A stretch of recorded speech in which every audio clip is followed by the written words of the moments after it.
Welcome to Under Baobab Skies. The night stretches wide over the Limpopo Valley, calm and endless, like the slow breath of the earth itself. The air hums with the faint memory of crickets and distant drums.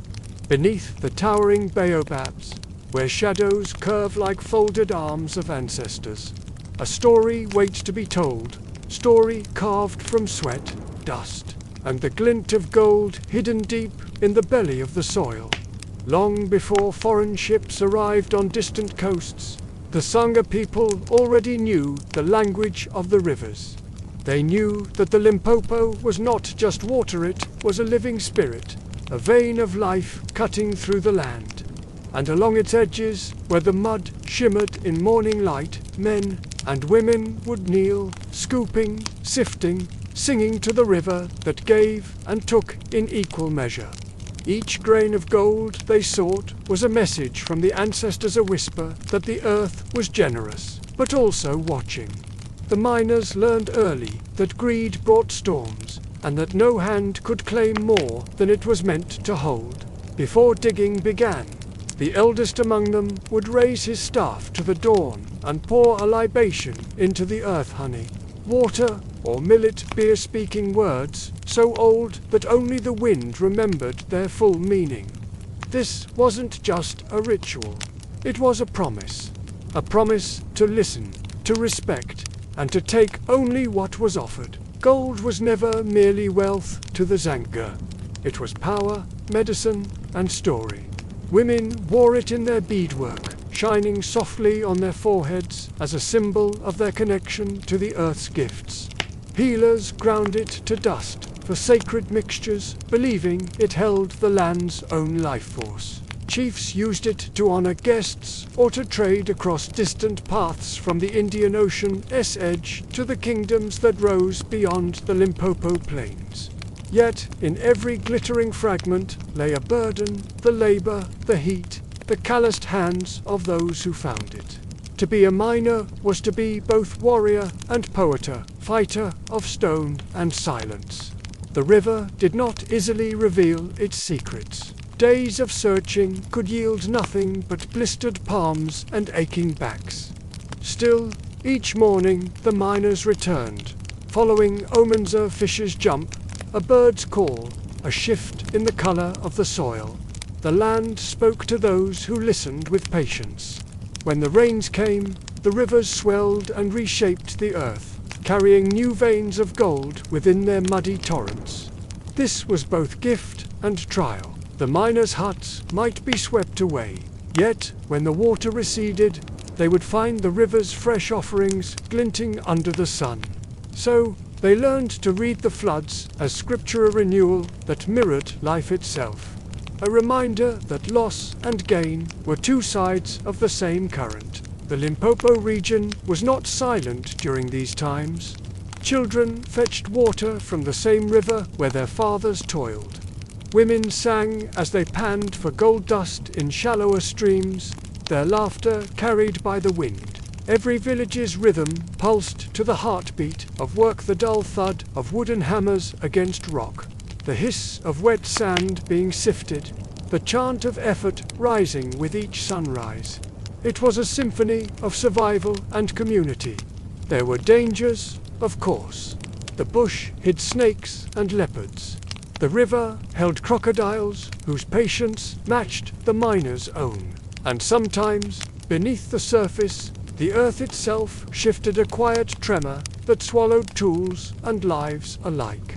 Those who survived such moments never spoke of them directly. They said only that the river had claimed what was hers, and that offerings must be made to calm her spirit. To understand the Tsonga miner is to understand devotion, not only to work, but to balance. Each man and woman who walked to the river at dawn carried not only tools, but blessings. The rhythm of ancestral songs, the scent of burnt herbs, the weight of stories passed down by grandmothers who once watched their own kin toil beneath the sun.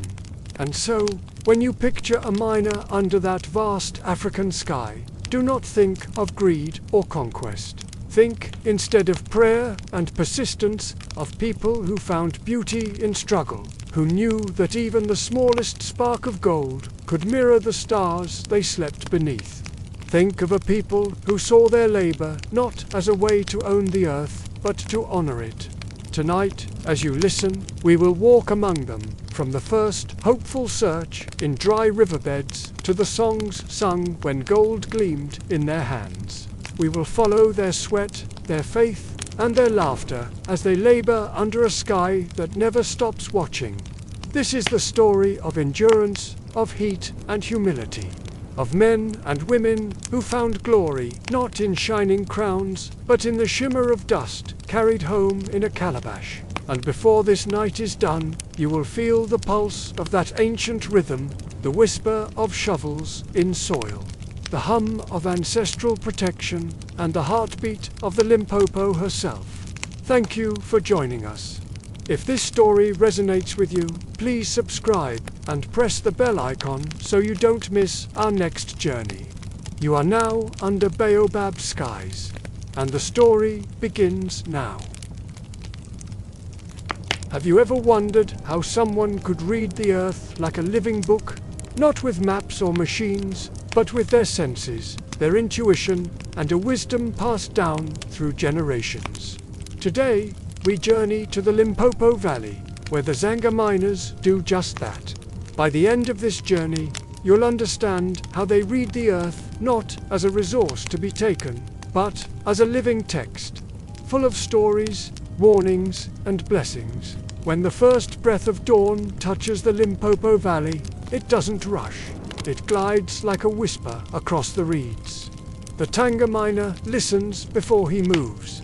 His ears, trained by years of quiet mornings, pick out the distant calls of the hornbill and the hidden rustle of the weaver bird among the palms.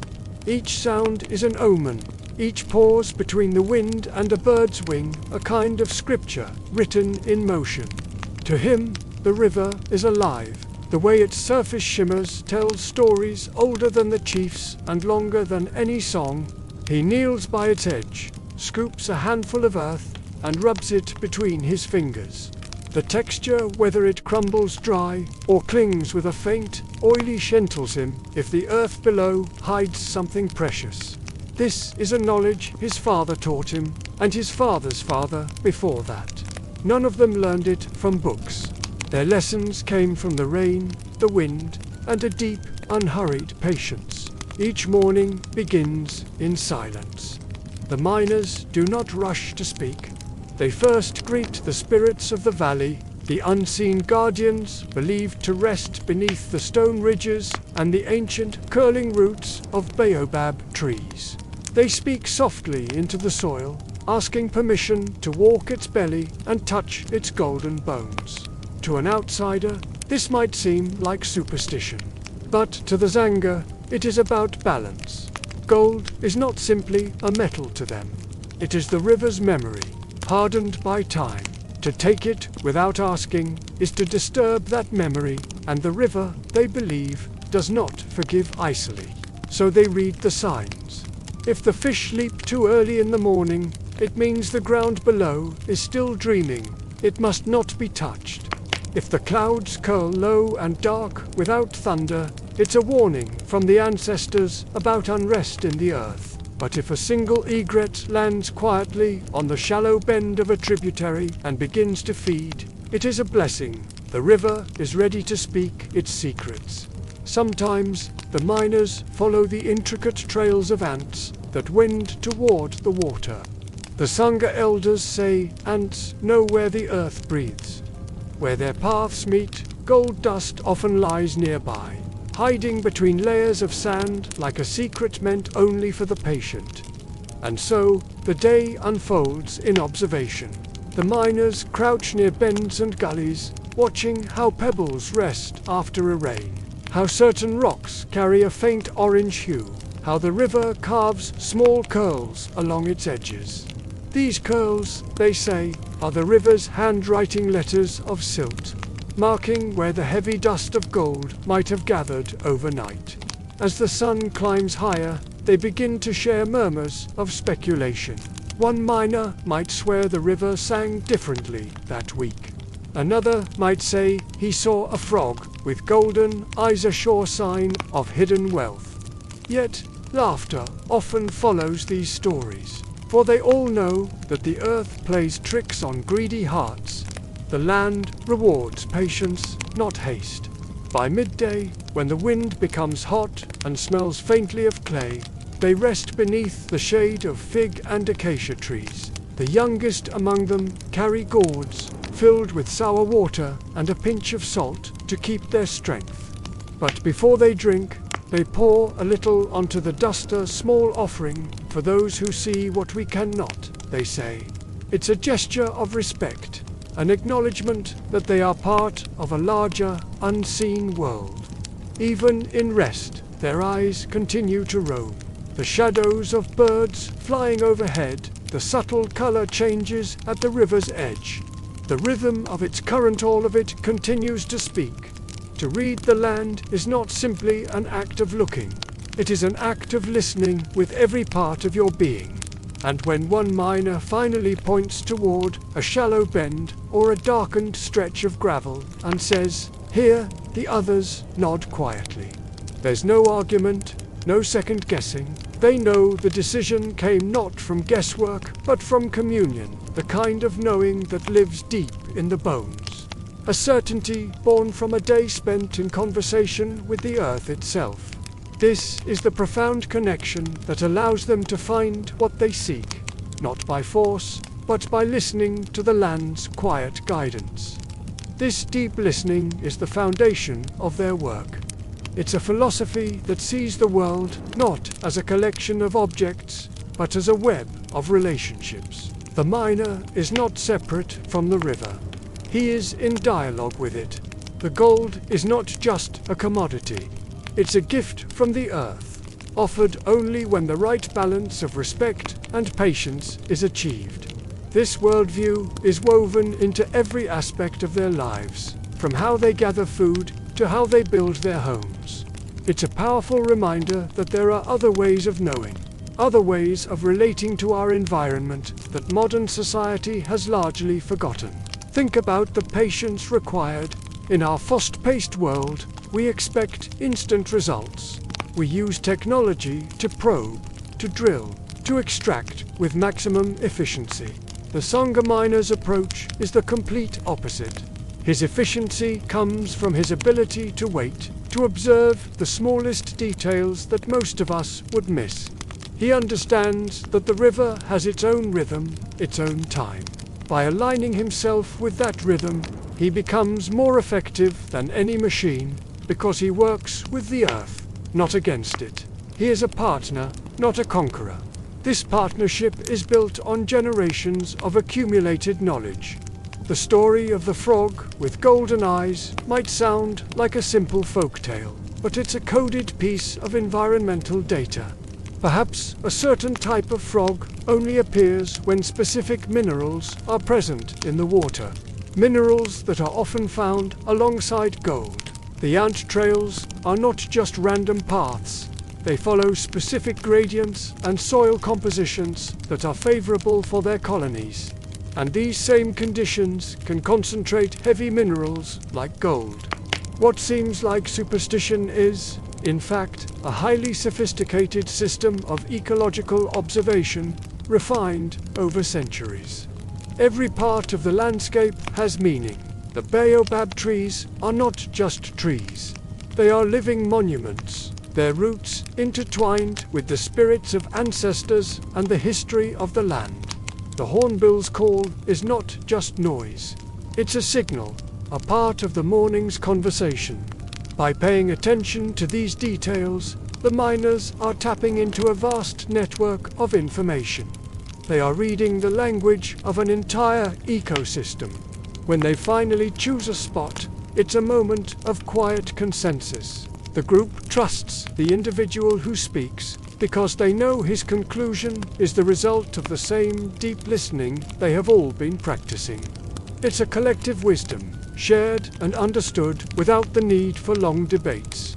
It is the culmination of a day spent in harmony with their surroundings, a day of watching, listening and waiting for the right moment.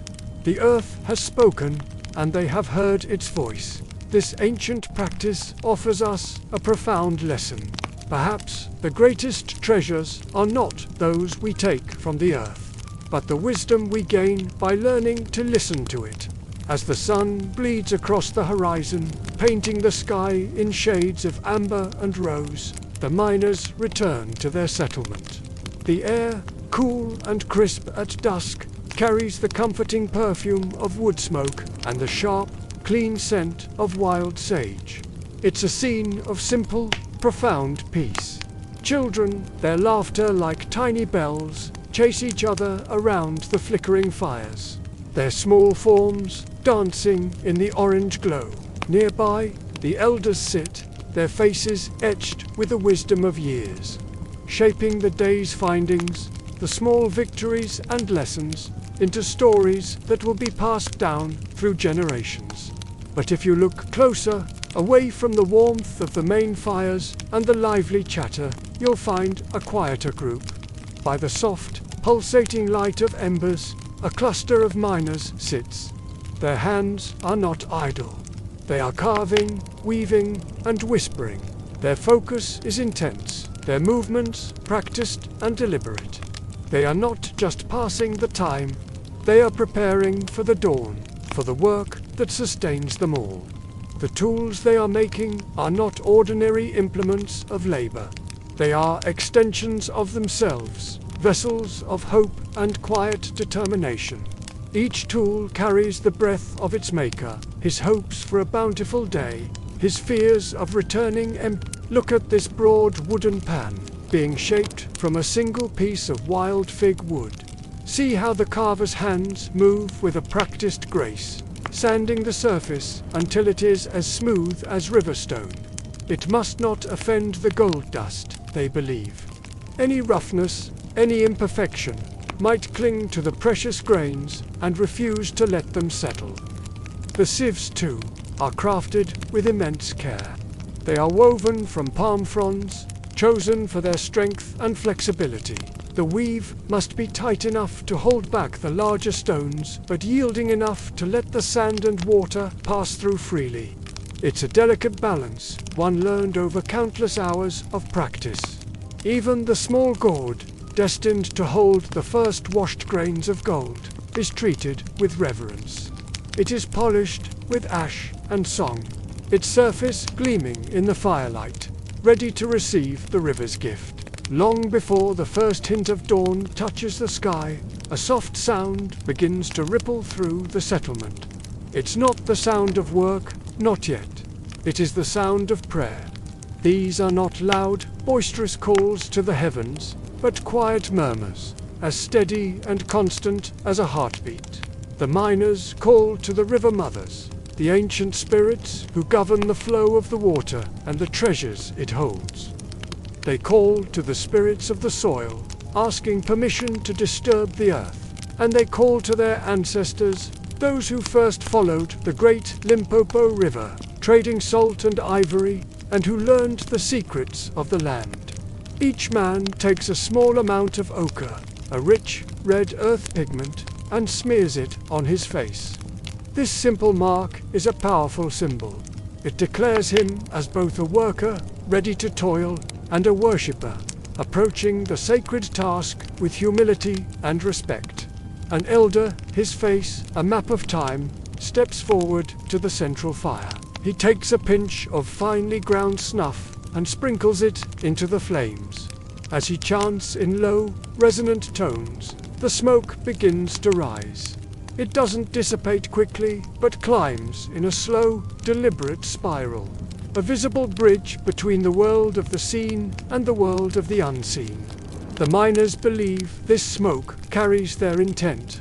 It drifts down, seeping into the earth, reaching those who watch from beneath the ground, the guardians of the gold. It informs them that the work will begin not with greed or hunger, but with humility and gratitude. Before a single shovel touches the ground, another crucial ritual must be performed.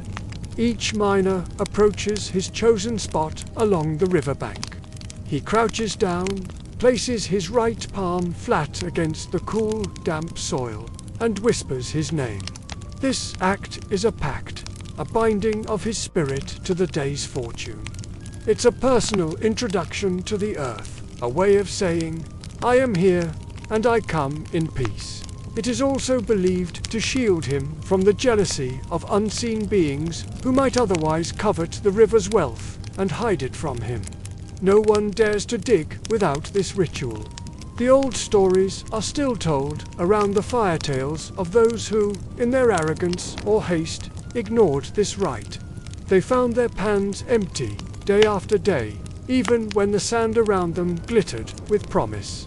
The earth, they say, will not give its gifts to those who do not show respect, and so their faith travels with them into the river. It is not something left behind in the settlement. It is an active, living part of their labor. It is etched into every strike of the shovel, every scoop of the wooden pan, every swirl of muddy water. For these men, faith and work are not separate things.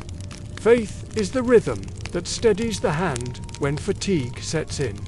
It is the focus that sharpens the eye, allowing it to spot the faintest glimmer of gold amidst the silt. It is the patience that keeps them swirling the water long after an outsider might have given up. As the first golden rays of the sun finally crest the hills and spill into the valley, the work begins. The miners move with a quiet, synchronized grace. Each pan is lifted carefully, filled with sand and gravel from the chosen spot at the river's edge. Then the dance begins. The pan is submerged, and with a gentle, circular motion, the miner begins to wash the contents. They do not rush the swirl. Haste is the enemy of the panor. They let the water do the work, carrying away the lighter sand and debris, allowing the heavier gold to settle at the bottom.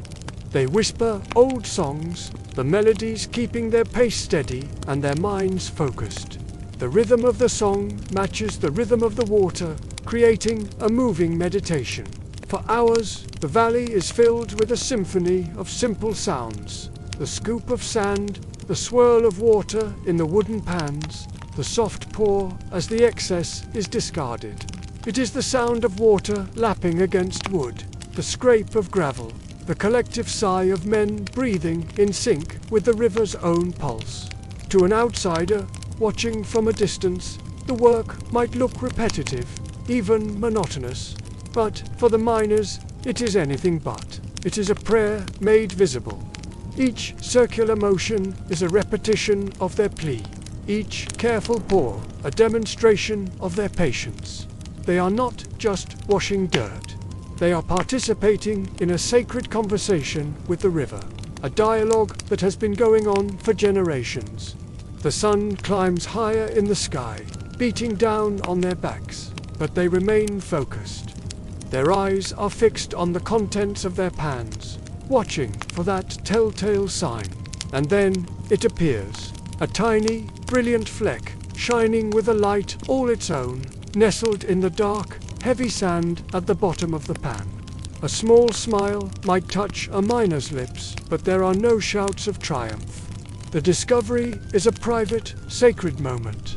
The first grain is carefully picked out and placed into the polished gourd, a tribute to the spirits, a promise that the gift will be honored. This process is repeated over and over with a patience that seems almost superhuman. They are not just miners.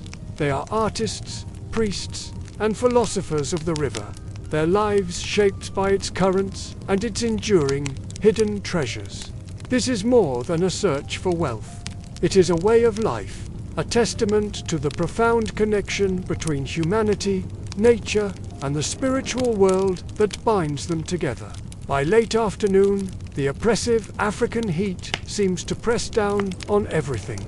The air grows thick, heavy, almost tangible, and you can feel it clinging to your skin. The mighty Limpopo River, which had flowed with such purpose in the cooler morning, now slows its pace, becoming lazy and languid under the relentless sun. Along its edges, A faint shimmer dances on the surface, a mirage created by the intense warmth rising from the water and the sand. The world seems to hold its breath, caught in the stillness of the afternoon. One of the miners, a young man with determined eyes, is kneeling by the shallows. He's been at this for hours, the rhythmic motion of swirling the pan becoming second nature. Water, sand, and stone have passed through his hands all day, a constant, gritty flow. But this time, as he dips his pan into the riverbed, he feels something different. It's a subtle shift in weight, a density that doesn't belong to ordinary river sand. It's heavier, more stubborn, resisting the gentle currents he creates in the pan. He pauses, his heart beginning to beat a little faster. He slows his movements, the wide, circular swirls becoming smaller, more deliberate, more careful. He holds his breath, a silent prayer forming on his lips. The other miners nearby notice his sudden stillness, his intense focus, and they too stop their work, their eyes fixed on his pan. The only sounds are the gentle lapping of the river and the distant call of a lone bird. He tilts the pan one last time, letting the murky water slowly cascade over the edge. As the water clears, revealing the dark, wet sand at the bottom, something catches the light. A few tiny specks glint back at him, shining with a warmth that rivals the sun itself. They are no larger than teardrops, impossibly small, yet they hold the weight of 1,000 dreams. Gold, pure, brilliant gold, dust. He stares, mesmerized, as if seeing a miracle unfold in the palm of his hand.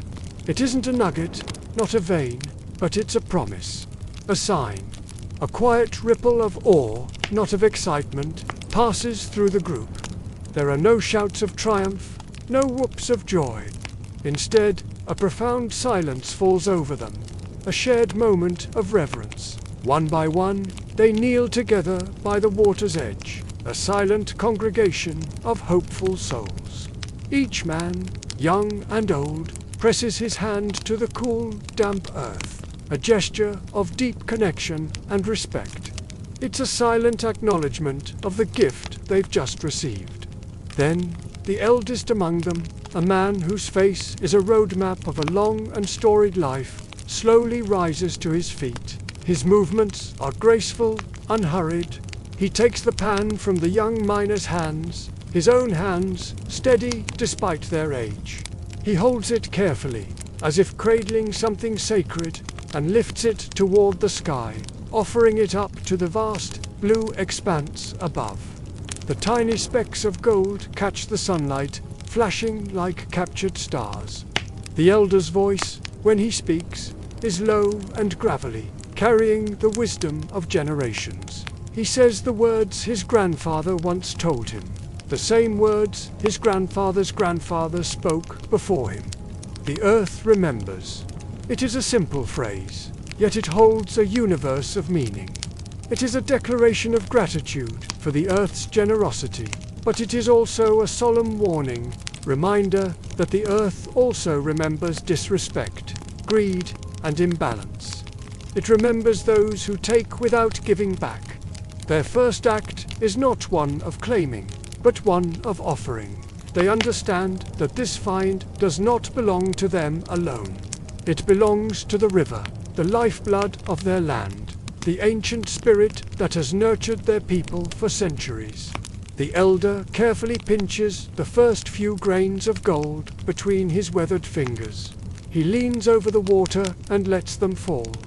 They drop into the current, vanishing in small, shimmering golden trails, carried away by the river's gentle flow. Let the river keep what is hers, the elder says, his voice filled with reverence. Only after this offering, this act of returning a gift to its source, do they feel they have earned the right to continue.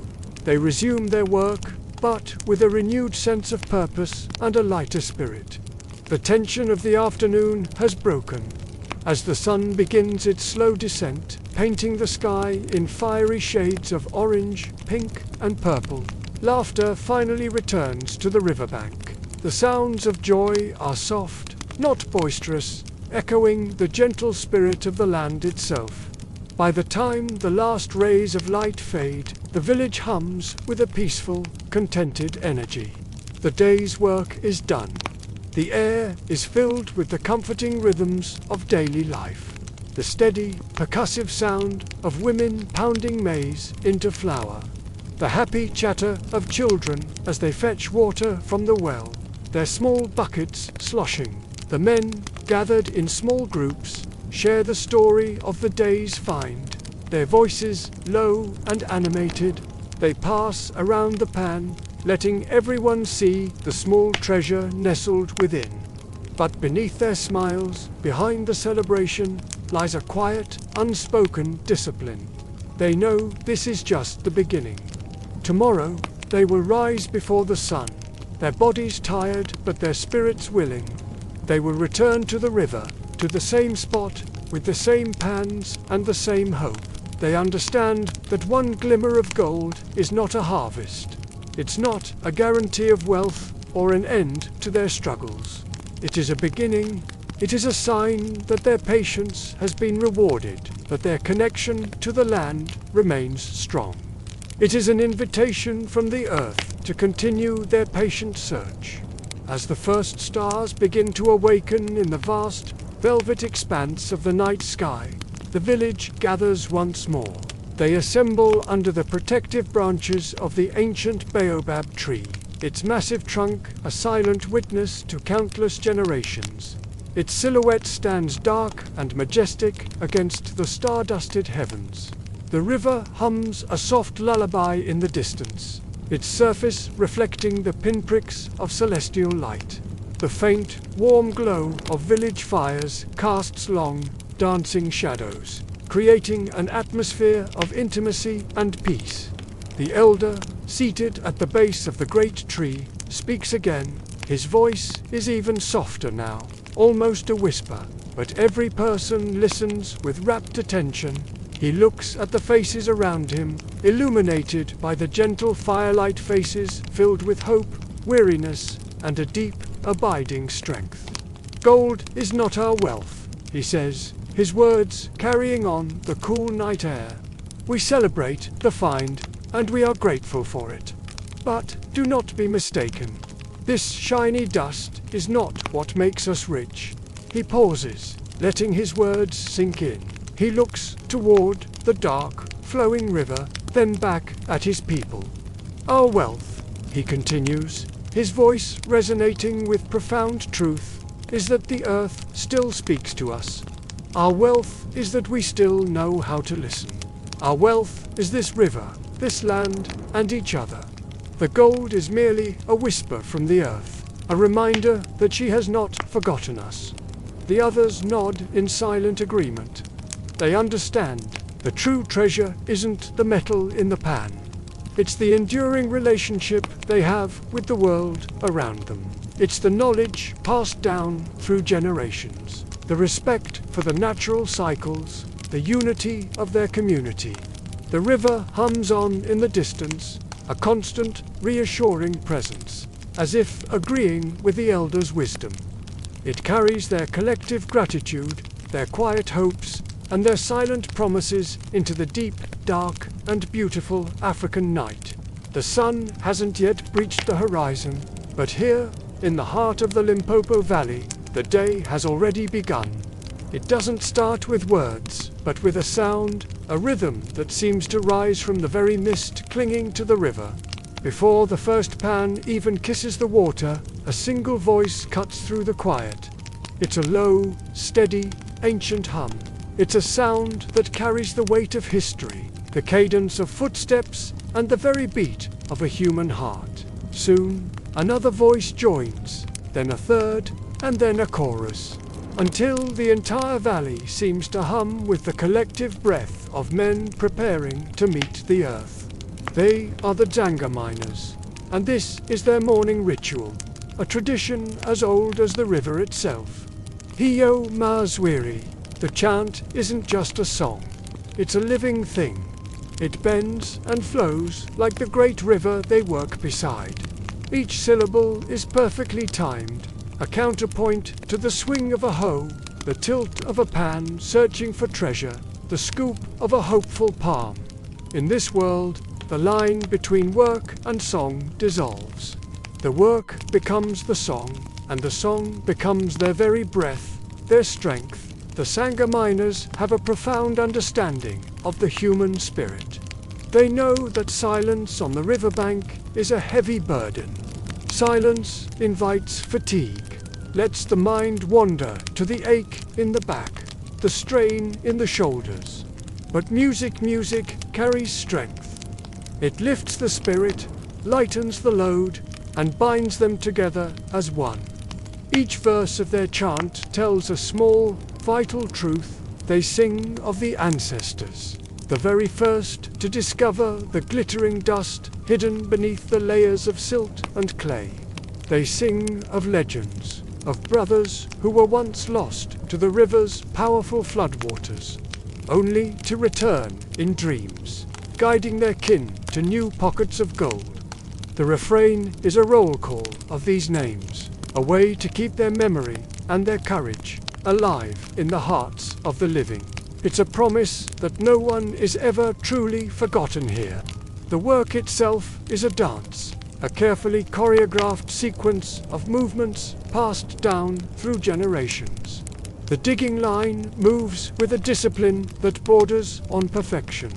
One man stands at the front, his powerful arms loosening the dense upper layer of clay with his hoe. Behind him, another lifts the heavy, wet soil, passing it to a third, who begins the rinsing process downstream. It's a chain of effort, each link depending on the one before it. Every few moments, a single sharp call rings out. Ronga. It's a signal, a reminder to keep the rhythm tight, to stay in sync. It means lead or in front, a call to maintain the pace, to ensure no one falls behind. When the sun finally climbs over the distant ridge, its first golden rays strike their sweating backs, painting the entire scene in shimmering bronze. The river, the men, the earth all are bathed in a warm, ethereal glow. With the arrival of the sun, the chant changes. It softens, transforming into an intricate call-and response. The deep, resonant tones of the elders anchor the song, providing a foundation of wisdom and experience. The younger men echo their lines, their voices quick, light, and full of energy. Together, they are carving tempo into the very fabric of their labor. Without this music, the day would stretch into an unbearable eternity. The body would feel too heavy, the sun too hot, the work too demanding. The song is their shield against despair. Sometimes, a welcome interruption appears. The women of the village arrive, carrying large gourds filled with cool, sour water. They walk along the riverbank, their presence a balm to the toiling men. They pause their journey to clap along with the chorus, their hands creating a bright, percussive layer over the deep vocals. Their laughter, light and free, folds itself into the chant, momentarily lightening the immense weight of the picks and shovels. It's a reminder of life beyond the river, of family, of community. On the banks, the children watch, their small bodies unconsciously swaying to the rhythm. They are not just observing, they are learning. They are absorbing the cadence that has bound their lineage to this ground for centuries, the song that is their inheritance. By midday, the air itself seems to tremble with the oppressive heat. The sun is high and unforgiving, reflecting off the water's surface in a blinding glare. Yet, the miners' tempo never falters. The rhythm remains unbroken, a testament to their incredible endurance and discipline. They understand that the song is more than just a distraction. It's a source of power. It must not break until the elders, the keepers of the tradition, give the signal. Finally, the moment comes.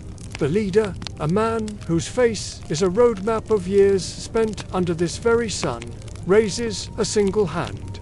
Slowly, gracefully, the powerful chant fades, syllable by syllable, until it dissolves into stillness. For a single, suspended heartbeat, the only sound is the river's own murmur, its ancient, timeless reply to their song. It's as if the river itself is acknowledging their hard work, their respect, their presence. They drop their tools with a collective sigh. They bow their heads, their faces glistening with sweat and river spray, and whisper small, personal words of thanks. Thanks to the ancestors, thanks to the river, thanks for the strength to endure. Then they eat. But they eat in a contemplative silence, a stark contrast to the morning's vibrant chorus. The meal is simple: roasted mealies, dried fish, a small pinch of precious salt for flavor. It's fuel earned through sweat and song. When the break is over, the work resumes. But the music has changed once more. The boisterous chants of the morning give way to quieter songs. It's more humming now than singing, a soft, introspective melody that each man keeps for himself.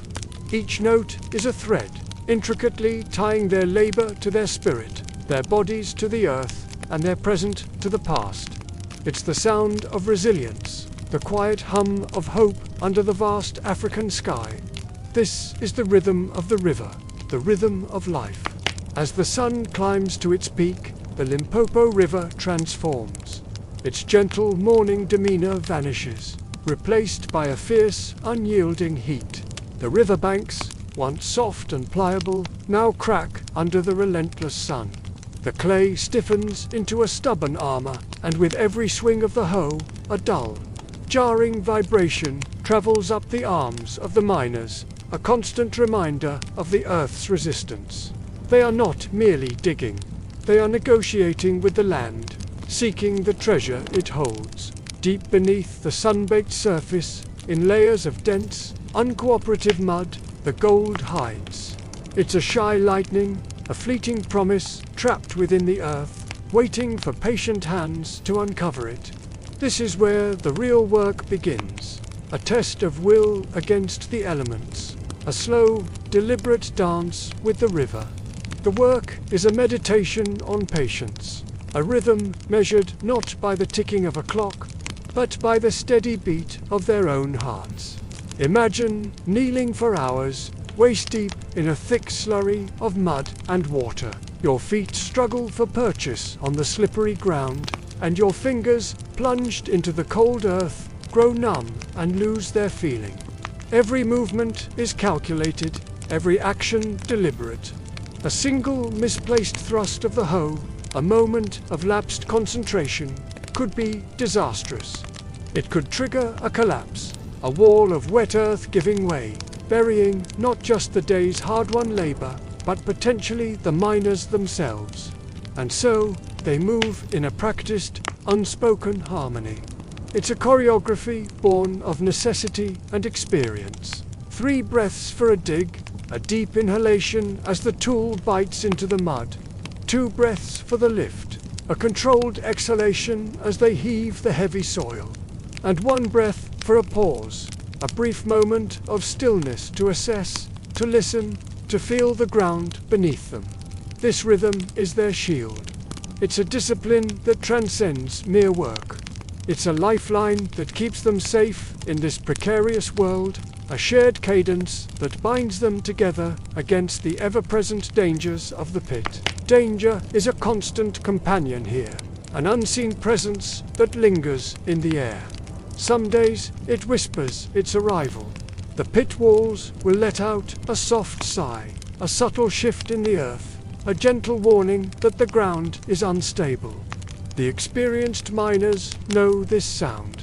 They recognize it as a signal to be cautious, to slow down, to respect the power of the land. But on other days, the danger roars without mercy. The ground trembles violently, a sudden, terrifying tremor that shakes the very foundations of their world. In that moment, everything stops. Every man freezes, muscles tensed, breath held. An absolute, deafening silence descends upon the pit, broken only by the frantic pounding of their own hearts. It is in these moments of terrifying stillness that faith takes over. A whispered prayer escapes their lips, an ancient plea to the spirits of the deep, the guardians of the earth. "Hold your breath, old mother," they murmur, addressing the earth as a living entity. "Let us pass." It's a plea for safe passage, a request for a temporary truce in their daily battle. They remain motionless, listening, waiting, until the earth finally settles, its anger or restlessness subsiding. Only then, after the tremor has passed and the world feels stable once more, do they dare to move again. Slowly, cautiously, they resume their work, the memory of the trembling ground, a fresh and potent reminder of their vulnerability. Among the group, there's always a youngest miner, his face still etched with the uncertainty of youth, his body not yet fully hardened by the years of toil. Around his wrist, he wears a charmer's small collection of animal bones, polished smooth by time and touch, bound tightly together with a strip of worn leather. It's a connection to his ancestors, a physical token of an unseen protection. When exhaustion begins to blur his vision, when his muscles scream in protest and the heat threatens to overwhelm him, he brings the charm to his lips and kisses it. It's a small, private ritual, a moment of quiet communion that seems to renew his strength. The elders, their faces like maps carved by the sun and the river, watch him with knowing eyes. They call the charm the hand of endurance. They have seen its power work through generations. They remind him and each other that the sweat pouring from their bodies is not a curse. It is not a sign of weakness or a mark of suffering. Instead, they see it as a form of offering, a sacred libation given to the earth in exchange for the treasure it might yield. It's a perspective that transforms hardship into a noble act, a spiritual exchange between man and nature. As the afternoon wears on, the air grows thick and heavy, saturated with the oppressive heat and the ever-present humidity of the river. The miners' backs bend deeper, their bodies contorting into shapes of immense effort. The smell of the pit fills their nostrils, a potent, earthy cocktail of iron-rich mud and stagnant water.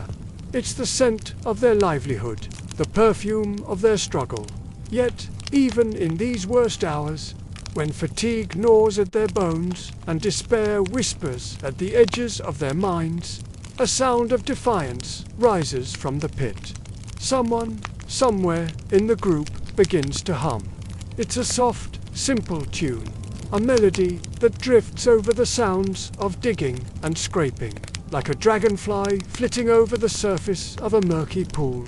The song hovers above their shared exhaustion. It's more than just a sound. It's a tether. It keeps the group anchored to their collective rhythm, pulling them away from the siren call of despair and holding them together in a fragile, resilient harmony.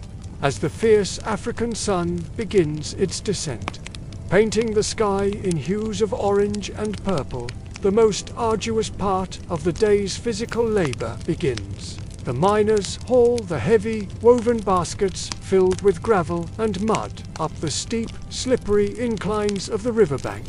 Every muscle aches with a deep, burning fatigue. Their limbs feel heavy as lead, but their eyes, sharpened by years of focus and the promise of reward, remain sharp and vigilant. They can't afford a moment of carelessness, not after a full day of backbreaking work. They carefully spread the contents of the baskets onto designated areas near the washing pools. These mounds of gravel represent the potential of the day, the raw material that holds their hopes. This is tomorrow's task, the next stage of the process where they will meticulously wash and sift through the gravel, searching for the glint of gold. The elder of the group, a man whose wisdom is as deep as the river itself, moves from one mound to the next. He inspects each one with a practiced eye, running his calloused fingers through the coarse material. He nods silently, his expression one of quiet satisfaction. Every speck has been accounted for. Nothing has been wasted. His silent approval is all the confirmation they need. The day's work was done well. Before they finally depart for their homes, they perform one last ritual, a tradition passed down through generations. They reach down, scoop up a small amount of the cool, wet mud from the riverbank, and smear a little across their brows. It's not just dirt, it's a symbol. It's a ritual of protection, a shield against the heat and hardship of the day to come. It's a way of marking themselves as people of the river, of acknowledging their connection to the earth they work so intimately with. On this evening, as the last light fades, the youngest miner, his face streaked with mud and weariness, turns to the old man. His voice is quiet, filled with the exhaustion of the day, but also with a profound, searching question. "Grandfather," he asks, his gaze fixed on the endless, shimmering water, "why do we keep doing this?" The old man turns, a gentle, knowing smile gracing his weathered face. He looks not at the boy, but out at the river, as if it holds the answer. "Because," he says, his voice a low, steady rumble, "the river remembers those who do not give up." It's a simple, powerful truth, a testament to their resilience, their history, and their unbreakable bond with this timeless, powerful force of nature. As night descends, its arrival is slow and deliberate, a soft blanket draping over the valley. The miners, their day's labor of panning and sifting now complete, begin to gather near the village's edge. Here, the clay furnaces stand like silent sentinels, small, domed structures, their shapes reminiscent of the giant anthills that dot the surrounding landscape. A quiet anticipation hangs in the air, thick with the smell of smoke and damp earth. Inside the hollow hearts of these furnaces, the first sparks of fire bloom, tiny stars against the encroaching darkness. On woven mats laid carefully on the ground, the day's treasure waits, minuscule amounts of gold dust, collected in small, dried gourds, placed beside bowls filled with clear river water. Before the true work of the night begins, a ritual must be observed. A woman, elder, her face a tapestry of time and wisdom, approaches the cluster of furnaces. She carries a calabash, a large gourd bowl, filled with a fragrant herbal brew. With measured movements, she sprinkles the liquid around each furnace, her lips moving in a quiet, rhythmic murmur. She is speaking to the elements, offering invocations to cleanse the site of any lingering negativity or haste. "Let the fire know our respect," she says, her voice clear and steady in the dim light. "And let the water cool our greed." Her words are a reminder that this is not just a process of extraction, but a sacred exchange.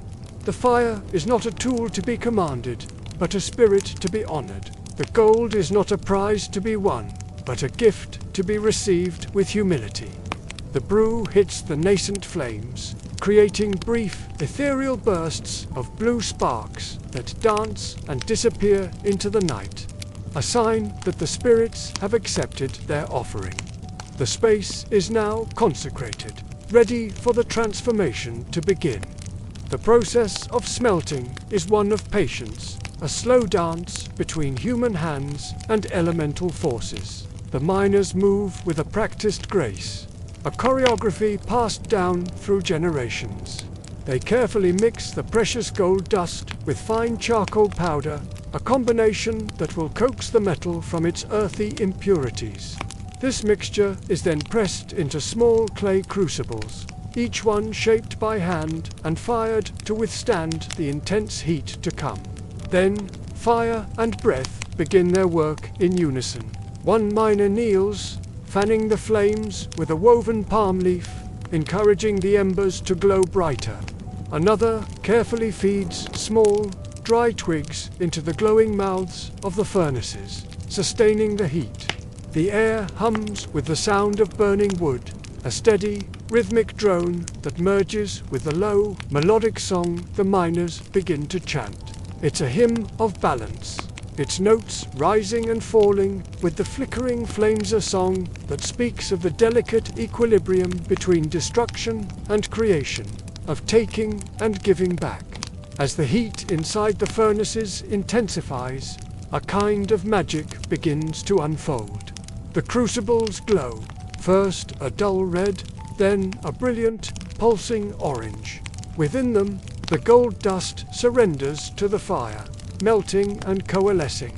Soon, the first sign of success appears. A thin, incandescent thread of molten gold trickles from a small opening at the base of the furnace.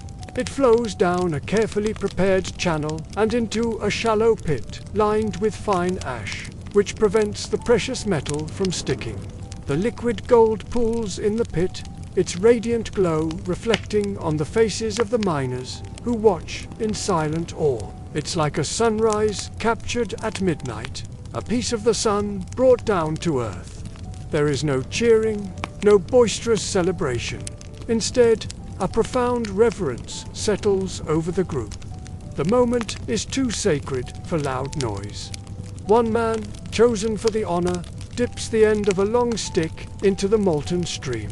He lifts it high, the liquid gold dripping from its tip like luminous honey. As he holds it aloft, the others bow their heads slightly, a gesture of deep respect. "The earth has released her secret," the man whispers, his voice filled with gratitude and wonder. When the last drop of gold has been rendered and the fire has consumed its fuel, a new phase of the ritual begins. The intense heat subsides and the furnaces begin to cool, their orange glow fading back to the dark grey of clay. The small ingot of gold in the ash pit hardens, its brilliance dimming as it cools. Now, the miners turn away from the fire and walk towards the river, the same river that gave them the gold dust in the first place. The moonlight ripples across the water's surface, a silver path in the darkness. One by one, they kneel at the water's edge. They dip their hands into the cool, gentle current, washing away the grime and soot of their work. They splash the water on their faces, the sensation a welcome relief after the intense heat of the furnaces. This act is called kulambalula, word that means more than just cleaning. It is a spiritual cleansing, a ritual to purify both the body and the intent. They believe that without this act, the spirit of the gold, its weight, its allure, its power could cling to a person, burdening the heart with arrogance and greed. As they wash, faint, shimmering particles, remnants from the process, swirl away from their hands and are carried downstream. A final offering returned to the river. Before the village settles into sleep, there is one final act to close the circle. The elder who began the night's ceremony carefully gathers the ashes from the now cold furnaces. He carries them to the base of the great baobab tree that stands as the village's ancient guardian. With his hands, he digs a small hole in the earth near its roots and buries the ashes, returning them to the ground from which the wood came. The cycle is complete. He straightens up, touching the air in the 4 cardinal directions. Fire, earth, water, he says, his voice a soft prayer to the night. All have given. All must rest. His words acknowledge the harmony of the elements, the give and take that sustains their way of life. The group then disperses, each person walking back to their hut in quiet contemplation. The night is left full of the chirping of crickets and the clean, earthy scent of cooling clay. The valley, having shared its treasure, breathes a collective sigh of relief. Its work is complete. Its balance is restored. Ready for a new day, the Limpopo Valley wakes cruel and golden. The sun doesn't rise here as a gentle comfort, but as an undeniable command. Its very first light strikes the bare shoulders of miners. Men and women already waist-deep in the river's silt, turning the sweat on their skin into threads of silver. The day stretches out before them like a furnace, vast and unforgiving, and there is nowhere to hide from its relentless gaze. An elder once told me, by the end of this, you will understand how a Tsonga miner reads the earth as one reads a living text. But today, the only text is the heat. Every line of searing flame is written across their backs, each glistening dot of sweat a silent prayer for endurance. The air itself feels heavy, charged with an intensity that seems to slow time itself. They say the sun is Noa Jingweni, the great, all-seeing eye of the sky.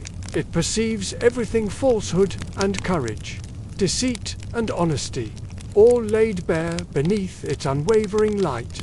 To work beneath it without showing the proper respect is to invite ruin, to court disaster. And so, before the first shovel breaks the earth, before the first pan dips into the water, the miners pause. They lift their hands, palms open to the sky, and whisper a collective plea: may your gaze see our honesty. It is a moment of profound connection, a recognition of a power far greater than themselves, a tradition passed down through generations. The work begins, but it moves slowly, deliberately. The air is thick, so heavy it feels like you could scoop it up in your hands. It's dense enough to crush thought, to make every movement a conscious effort. They dig in a shared rhythm, a silent understanding passing between them, but every powerful stroke of the shovel steals a bit more breath. The sound is a steady scrape and splash, a heartbeat against the oppressive silence of the heat. One man, his face already lined with effort, wraps a damp cloth over his head, a small shield against the sun's assault. Another chews on specific roots, a traditional practice to keep the mouth from drying out completely, a trick learned from the ancestors who worked this very same land. At the river's edge, women play a crucial role. They bring water in large gourds, their movements graceful despite the burden. But the water is not for gulping down. They pour just a few precious drops into the waiting, cupped palms of the miners. Not for their mouths, not yet. The elders teach that you must always share with the ancestors first. A few drops are offered back to the earth, a tribute, a sign of respect and remembrance. Only then can they wet their own lips. It's a powerful ritual, a reminder that they are not alone in this struggle. They are part of a continuous line, supported by those who came before. When the midday blaze reaches its absolute peak, a strange and profound stillness falls over the valley. Even the birds, usually so full of song, fall silent. They seek refuge in the deepest parts of the trees. The world seems to hold its breath. Shadows, which offered some small measure of relief in the early morning, vanish completely, swallowed by the vertical light. The heat intensifies, turning their metal tools into brands that sear the skin on contact. Yet, the miners keep at it. Their work songs, which were loud and boisterous in the cooler morning air, have now turned into low, resonant hums. It's a sound that seems to emanate from the very earth itself. Each hum carries a pulse, a vibration of pure will, a reminder that time, just like pain, can be endured. It can be conquered one single breath at a time. The hum is not just a sound. It's a strategy for survival, a collective meditation that binds them together against the overwhelming force of the sun. Let's just pause here for a moment. Imagine us sitting together, the fire crackling gently as the cool night breathes around us. A stark contrast to the day's inferno. It's in quiet moments like this, when the valley is no longer quivering with light, but cloaked in soft darkness, that the deeper stories emerge. The miners speak of more than just the physical sun. They speak of a spirit who walks with it, a presence that gives the heat its character and its power. They call her Noe Mallow, which translates to the Lady of the Scorch. She is the spirit of the sun's heat, a powerful and unpredictable entity. They believe her mood dictates the day's fortune. If she smiles upon their efforts, she blesses their pans with shimmering gold dust, making the hard labor worthwhile. But if she frowns, if they have shown disrespect or lost their focus, she can be merciless.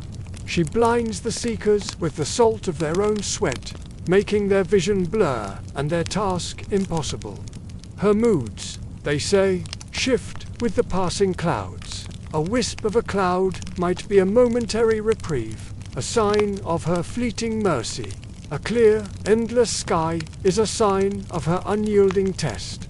This belief isn't about superstition. It's about a profound, spiritual ecology. It's as a way of understanding and relating to the overwhelming forces of nature that govern their lives. NWA Mallow is not a distant deity. She is an active participant in their daily struggle. Her presence turns the act of mining from a mere physical labor into a spiritual dialogue with the environment itself. They are not just digging for gold. They are navigating a relationship with a powerful spirit, seeking her favor and enduring her trials. The heat is her breath, the shimmering mirage her form, the glint of gold her gift. As the sun begins its descent, painting the sky in hues of orange, purple, and gold, the oppressive heat finally starts to recede. Evening slides in, a welcome balm on scorched skin. The miners gather, not with loud celebration, but in a shared, contemplative silence. They sit near the water's edge, the day's work done.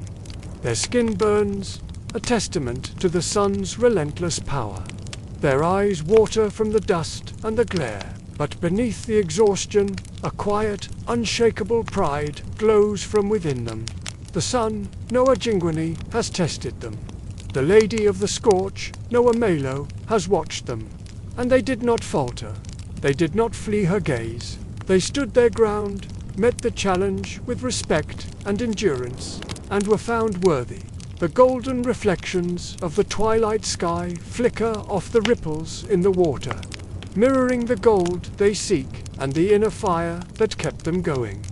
This moment of rest is as important as the labor itself. It is a time for healing, for quiet reflection, and for acknowledging the strength they found within themselves and each other. They have earned this peace. Tomorrow, the sun will rise again as a command, and they will rise to meet it once more. Their spirits unbroken, their resolve hardened by the fire they walked through today. This is the life, the rhythm, and the profound strength of the miners of the Limpopo Valley. The river at dawn is a keeper of secrets. It flows with a quiet murmur, a language reserved for those who listen with their whole being. You see the surface calm and inviting, but that's just a veil. Beneath it, a raw and ancient power churns, a constant reminder to every miner who wades into its waters. The earth gives, but it never gives freely. There is always a price, a condition. In these shallows, where the gold pans catch the first light of day, something else glimmers. Crocodiles patrol these waters. Their eyes, like twin bronze coins, break the surface, watching, waiting, to the Tsonga miners. These are not just animals. They are the river's guardians, the ancient sentinels. There's a saying here, a chilling warning. A careless man, one who forgets to make an offering before disturbing the water, is said to wake the ancestor with teeth. It's a debt you don't want to owe. Imagine this, a young miner, his silhouette stark against the rising sun. He stands at the river's edge, not with bravado, but with respect. In his hand, a small pouch of crushed herbs. He tosses a handful into the stream, his voice a low whisper. "Drink, old father. Let us pass." He watches the herbs swirl and disperse, waiting for the bubbles to settle. Only then, when he feels his plea has been heard, does he cautiously step into the current. But even the most polite requests are sometimes ignored. The river has its own hunger, its own moods.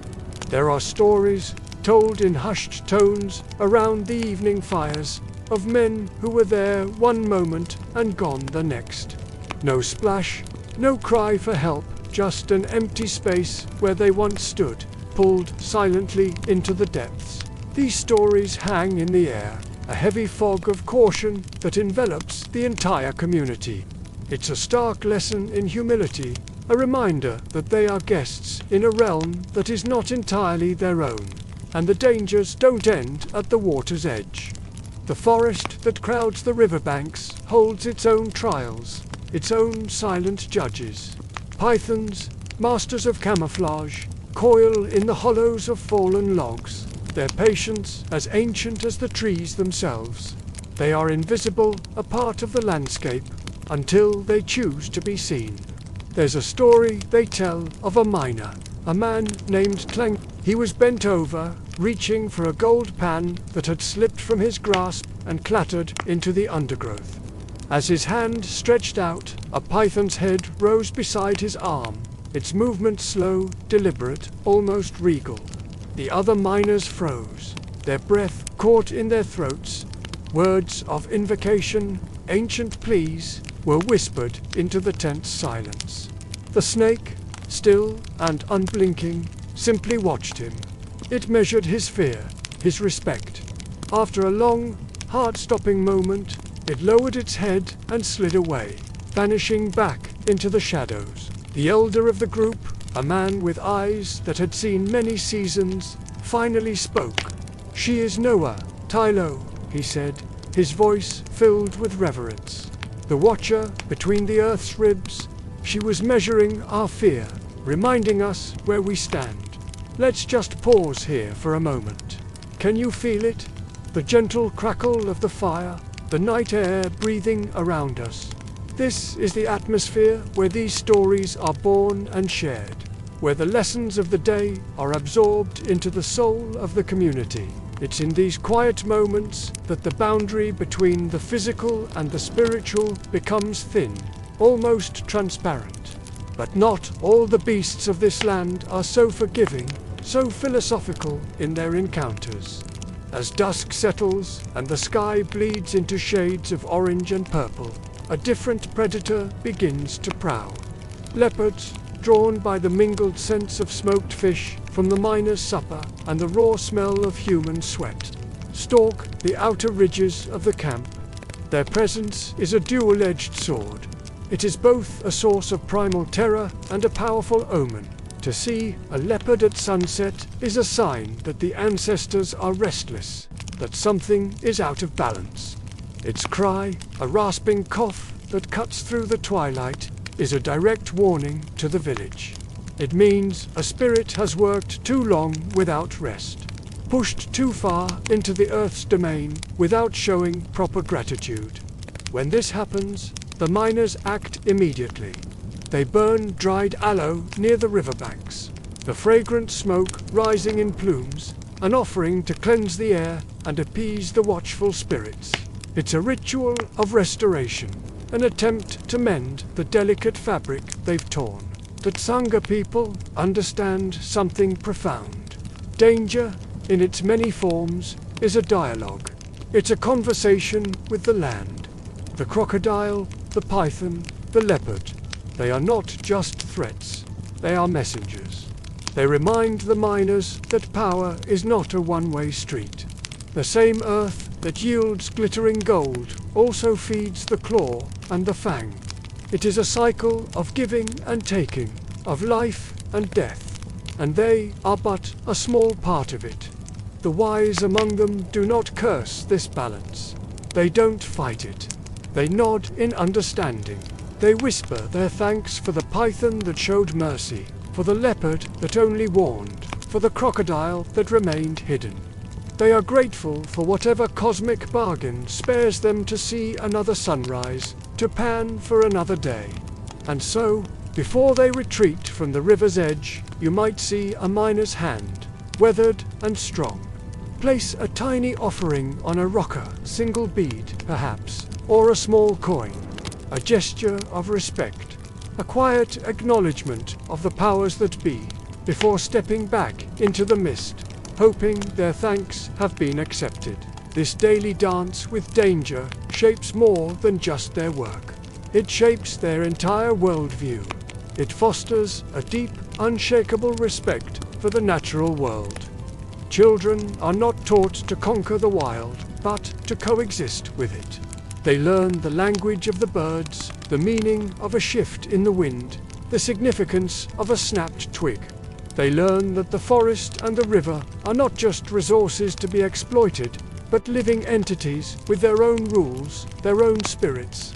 This philosophy is woven into the very fabric of their community. When a man is lost to the river, it is a tragedy, but it is also understood as the river claiming its due. There is grief, immense grief, but it is tempered with a kind of fatalistic acceptance. They do not seek revenge on the ancestor with teeth. Instead, they gather, they mourn, and they make larger offerings, seeking to restore harmony, to understand what lesson a spirit's carelessness has taught them all. Think about the psychological toll. Every day, these men and women walk a tightrope. On one side is the hope of finding enough gold to feed their families, to build a better life. On the other is the constant, lurking presence of death. It requires a mental fortitude that is hard for us to comprehend. It's not about being fearless. It's about managing fear, channeling it into focus and respect. Fear, in this context, is a tool for survival. It keeps you alert. It forces you to pay attention, to never take a single step for granted. The elder's words about the python, "She measures our fear," are incredibly telling. It suggests that the animals are not just predators, but judges of character. They test your spirit. Do you panic and act rashly, thereby proving your unworthiness? Or do you remain calm? Show respect and acknowledge a power greater than your own. Your reaction determines your fate. It's a spiritual litmus test, played out with life and death stakes. And this dialogue extends to the gold itself. The gold is not seen as an inanimate metal. It is a gift from the earth, imbued with the spirit of the land. To find it is a blessing, but it's a blessing that carries a heavy responsibility. You must be worthy of it. You must have shown the proper respect, navigated the dangers with a humble heart. The gold, in their eyes, is tainted if it's taken with arrogance or greed. It's a belief that keeps the entire enterprise grounded, preventing a gold rush mentality from completely severing their connection to the ancient ways. So, as the last of the aloe smoke dissipates into the night sky and the miners settle into an uneasy sleep, they are not just resting their weary bodies, they are resetting their spiritual compass. They are preparing for another day of dialogue, another day of negotiation with the wild. They are participants in a grand and often terrifying conversation.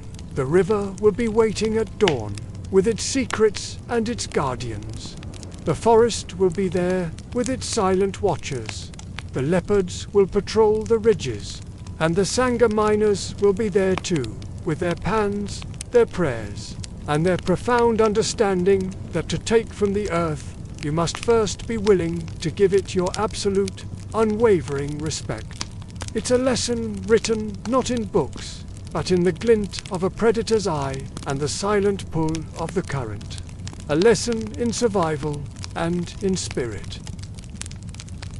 By the third week, the river begins to demand its price. Even the strongest among the miners feel the toll. Fingers, once nimble, now crack under the relentless friction of rock and water. Shoulders, which once carried burdens with ease, are now knotted with a deep, persistent ache. The soles of their feet, a constant point of contact with the unforgiving earth, harden into rugged maps of endurance. The older miners, their own bodies, long since carved by this life, watch the younger ones. They see the winces, the sharp intakes of breath, the subtle limps that betray fresh pain. A quiet laugh, not of mockery, but of knowing empathy, ripples through them. The river will carve you, they say, their voices raspy from the dust. Then she will teach you to flow. It's a promise and a prophecy, a welcome into a fellowship defined by shared hardship. The body becomes a living record of devotion, a testament to this arduous life. Every scar tells a story, tracing the path of a misstep or a moment of carelessness. Burns from the roaring furnaces are etched into the skin beside the thick, yellowed calluses built from years of handling stone. Each mark is a chapter in a personal history written in flesh. A cut that healed crooked on a forearm is a permanent reminder of the day a pit wall unexpectedly collapsed, a near miss that could have ended a life. A finger bent at an unnatural angle belongs to a man who, in a moment of youthful pride, tried to lift a boulder too heavy to manage alone, too proud to ask for help. These aren't just injuries. They are lessons learned, milestones of survival. They are the signatures of the earth upon those who seek to know her secrets. Let's pause here for a moment. Imagine the scene. The fire crackles gently, its flames dancing against the encroaching darkness. The African night breathes around us, a living presence filled with the chirps of crickets and the distant call of a nightjar. In this quiet, you can almost feel the rhythm of this life. There is a rhythm to pain, you see. It's a cadence the miners learn to live by. The sharp, grating ache of the morning, when stiff muscles protest the call to rise, slowly transforms into a dull throb by midday. By evening, as the sun dips below the horizon, that throb subsides into a strange kind of relief, a weary satisfaction. Fatigue is no longer just exhaustion. It becomes proof of belonging, tangible evidence of a day's worth of honest, back-breaking labor. To wake up sore is to know you have given the earth your due, paid your respects through sweat and strain. The Tsonga miners have a phrase for this profound connection, this embrace of the struggle. They call it Kuranza, Ku Luella Misava, to love the struggle for the land. It's not a love for pain itself, but a love for the meaning found within it, the deep sense of purpose that comes from wrestling with the earth and earning its gifts. When the day's work is done, they gather by the river. Their hands, weathered and worn, are plunged into the muddy, cool water. The setting sun glints off the silvery lines of old scars, illuminating the history etched into their skin. Steam rises gently from the water, a soft vapor against the cooling air. Back in the village, it's the women who tend to their wounds. With hands that are both gentle and strong, they apply poultices made from crushed leaves and clay, ancient remedies passed down through generations.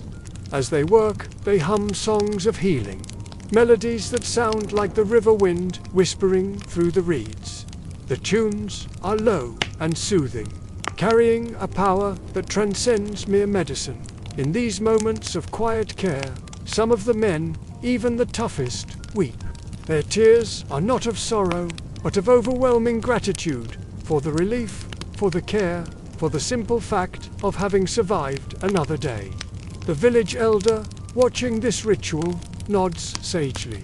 The body remembers what the spirit forgets. She says, it remembers the pain, yes, but it also remembers the healing, the community, the love that binds them all together. As the weeks bleed into months, the season begins to turn. A subtle change comes over the miners. Their movements, once perhaps driven by a frantic urgency, become slow, deliberate, and sure. There's a new economy of motion. Every lift of the silt-filled pan, every swing of the heavy pickaxe is now measured and precise. They are no longer trying to rush the earth, to force her to give up her treasures. Instead, they have learned to listen to her rhythm. Their labor has been shaped not just by hardship, but by a profound respect. They move in unison with the land, their actions becoming less like work and more like a sacred ritual. In the soft, hazy light of dawn, they are a silent procession, each gesture calm and purposeful. It's a dance of endurance, a conversation with the planet conducted through the language of physical effort. They have learned that true strength isn't about overpowering the river, but about flowing with it. And then, one day, the first drops fall. The rains have finally returned. The sky, once a brilliant, unforgiving blue, now weeps, washing away the dust, filling the pits, and turning the dry earth soft again. The season of mining is over. The men and women gather their tools for the last time and make their way to the shade of the great baobab tree. Their ancient meeting place, they rest. Their bodies, marked and scarred, but ultimately unbroken, mirror the land itself, a landscape that is worn and weathered, yet steadfast and vibrantly alive. They have endured, and in every ache, every burn, every callus and scar, they have earned something that the outside world cannot measure, something more precious than the gold they sought. They have earned the quiet, unshakable dignity of endurance. As night falls, they sit around a small fire under the vast branches of the baobab. The air is still. Someone exhales softly, and for a fleeting moment, a faint shimmer of gold dust, clinging to their clothes and hair, catches the firelight, a final, ghostly tribute to the struggle they have loved. The sun dips low, painting the sky in fiery oranges and purples, stretching shadows long and deep across the Limpopo's banks. The day's toil is done. The miners now become travelers. These are men and women whose hands still carry the earthy scent of ash and soil, whose eyes still glint with the faint reflection of the precious gold they spent their hours unearthing. They are the Tsonga people, and their day is far from over. With careful, reverent hands, they gather their treasures. The fine, shimmering dust and tiny nuggets are stored in dried gourds and small, intricately woven pouches lined with soft bark. Each speck of gold is more than just wealth. It's a prayer fulfilled, a promise kept to their families and their ancestors. It's the reward for a day spent under the watchful African sun, a tangible piece of hope. From the riverbanks, the trade paths begin. At first, they are just narrow foot trails, winding like serpents between thorny acacia trees and the hardy mopane scrub. But as they venture further, these simple tracks merge and expand, transforming into the living arteries of a continent. These paths are what connect the fertile riverlands of the interior to the distant, bustling coasts. They are the lifelines of commerce and culture. And make no mistake, these were never mere routes of barter. They were veins carrying the very lifeblood of civilization. Along these dusty roads traveled not just goods, but stories, rhythms, and language. A single Tsonga caravan was a microcosm of its community. It might include skilled hunters, their eyes ever watchful for game and danger. It would have herbalists, their knowledge of the bush, a vital form of medicine and protection. And, of course, there were the storytellers, the keepers of history and tradition, their voices weaving tales that shortened the long miles. Imagine the scene. A long line of figures moving through the sun-drenched savannah, dust clouds rising like golden mist from their determined feet. The air is filled with the rhythmic sound of cowbells tied to their pack animals, a gentle, hypnotic chime that keeps time with the steady crunch of sand beneath their sandals. Close up, you see a woman's hands, strong and calloused, clutching a small pouch of gold dust. Her face is set with resolve. In the distance, the horizon glows a deep, molten amber, promising both an end to the day and the start of a new journey. This was the rhythm of the road, a slow, deliberate pilgrimage driven by necessity and ambition. Each step took them further from home, but closer to a world of new possibilities. Hundreds of miles away, near the coast, their trade partners awaited. These weren't just faceless merchants, they were people from different worlds, drawn together by the universal language of commerce.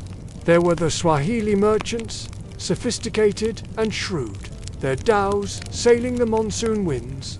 There were Makonde craftsmen, their hands capable of turning wood and ivory into breathtaking art. And there were even Arab seafarers, men who had crossed vast oceans, their sails looking like giant, white wings against the brilliant blue of the Indian Ocean sky. The meeting of these cultures was a vibrant, chaotic, and beautiful spectacle. It was a dance of exchange. Gold from the interior met salt from the coastal pans, a vital preservative and a luxury. Salt met brilliantly colored cloth from India and Persia. Cloth met precious ivory, sought after in distant lands. And ivory, in turn, met faith as new ideas and beliefs traveled back along the caravan routes. Each exchange left behind more than just goods. It created connections. It left traces of friendship, forged over shared meals and difficult negotiations. It built kinship, as trading families became linked through generations of mutual trust. But it also bred caution. The world of trade was one of high stakes. For every coin earned, a spirit might follow, demanding its due. For every bargain struck, an ancestor must be acknowledged. Their blessing sought to ensure the prosperity was not fleeting. The Tsonga understood that trade was a spiritual act as much as a commercial one. Nothing was done lightly. Before a caravan even thought of setting out, a solemn ritual would take place. The elders of the village, their faces etched with the wisdom of years, would gather. They would mark each traveler and each important bundle with sacred ochre, its red color symbolizing life, blood, and protection. As they made their marks, they would whisper ancient prayers into the wind. May your feet remember the ancestors' roads. May their wisdom guide you and their strength protect you. This wasn't just a superstition. It was a way of grounding the journey in tradition, of reminding the traders that they were part of a lineage, a story much larger than themselves. And when the caravans finally reached the bustling trading outposts by the sea, the gold was never handled casually. It wasn't simply dumped onto a scale. The first act was one of reverence. A trader would take a nugget or a pouch of dust and lift it skyward, showing it to the wind, to the sun, to the vast, open sky. It was a gesture of respect, allowing the spirits of the land and the heavens to witness the transaction and give their silent approval. Only after this spiritual acknowledgement, after honoring the unseen forces that governed their world, did the negotiations begin. Picture a Tsonga trader, his silhouette dark against the setting sun, lifting a gleaming gold nugget toward the sky. Behind him, the waves of the Indian Ocean crash softly on the shore, a constant rhythmic pulse. The light catches the gold, making it blaze for a moment before the scene slowly fades into a bustling Swahili market, alive with a riot of color, sound, and scent. Brightly dyed fabrics hang in brilliant displays. Pyramids of exotic spices perfume the air, and the sound of haggling is punctuated by bursts of laughter. This was the crossroads of worlds, where the heart of the continent met the vastness of the ocean.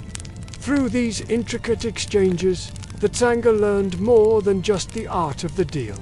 They learned diplomacy. They learned how to navigate the world's insatiable hungers for gold, for ivory, for power without losing the soul's delicate balance.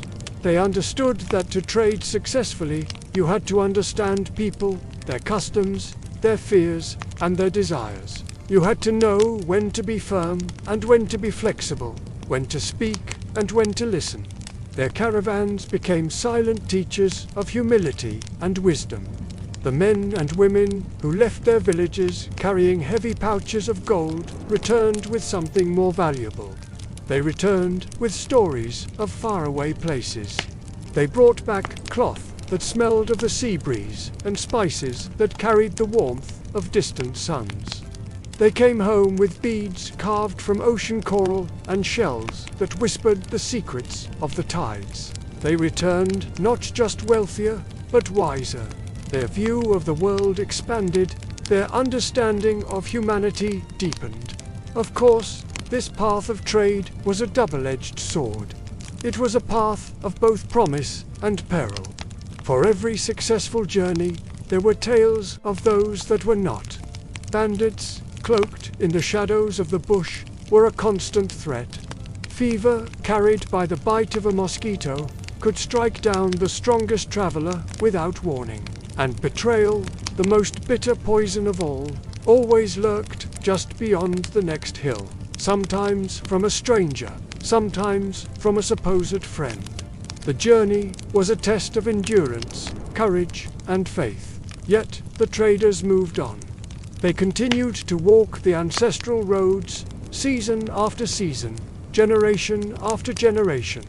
They moved forward with a quiet, unshakable trust.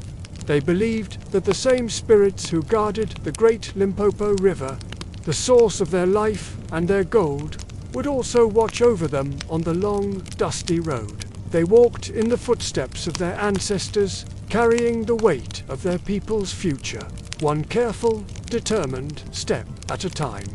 Their legacy is not just in the gold they traded, but in the connections they forged and the wisdom they gained along the way.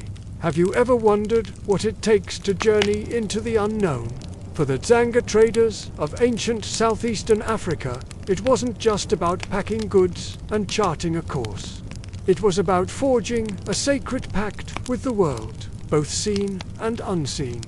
No trader dared to travel without this vital protection, a ritual that was part prayer, part contract, and all faith. Imagine this, a vast clearing bathed in the soft pre-dawn light, dominated by the sprawling branches of an ancient fig tree. This was their sanctuary, their departure lounge. Here, the traders would gather, their faces a mixture of anticipation and reverence. The air would be thick with the scent of wood smoke and the low murmur of voices. At the heart of this gathering was the Nanga, the diviner, a figure of immense respect and spiritual authority. The Nanga was the bridge between the physical and spiritual realms. The ritual would begin not with a grand declaration, but with a quiet, intimate act. He would take a pinch of finely ground snuff, holding it up to the spirits, a humble offering to open the lines of communication. Then he would cast his carved bones, each one worn smooth by time and countless consultations. These weren't just objects, they were conduits carrying the wisdom of generations.